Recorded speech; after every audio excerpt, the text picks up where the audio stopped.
listen to this description, a modern person would say, didn't that just describe a wormhole? Didn't that just describe a portal? That was a piece of technology he flew off it. And we've had, 2,000 years of Bible translators thinking they're describing a spiritual phenomenon and struggling for the vocabulary. The great thing, though, with these texts, we can go back to the Hebrew, we can go back to the Greek and say, I've got a pretty shrewd idea what I'm looking at. Yeah. You and I, Will, might not have that technology in our hands, but when we start talking about the program, we realize that we have more technology than we have been told about. But to go to the Ark of the Covenant, it's really intriguing because with the descriptions of that in the Bible and the descriptions of the Urim and the Thummim, it seems that the writers understand that these are some kind of technology.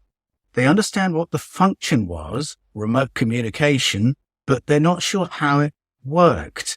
And the way they talk about how these things were used suggests that even the priests using them weren't sure how they worked.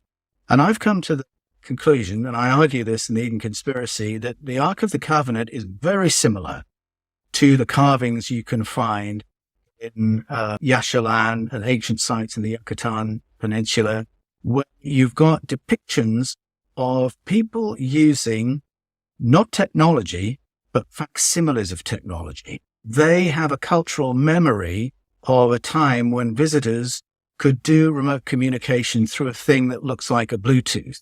And so they made something to look like a Bluetooth. They couldn't get it to work.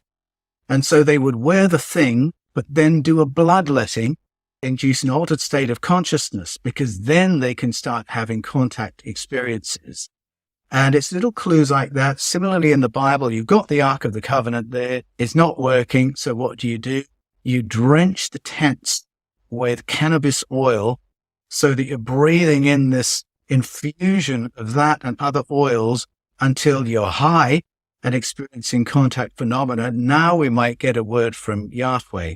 So these are clues that what they were handling was facsimiles of technology, recollections of a previous civilization's tech, which they couldn't reproduce and couldn't get to work. And so they're using altered states of consciousness instead.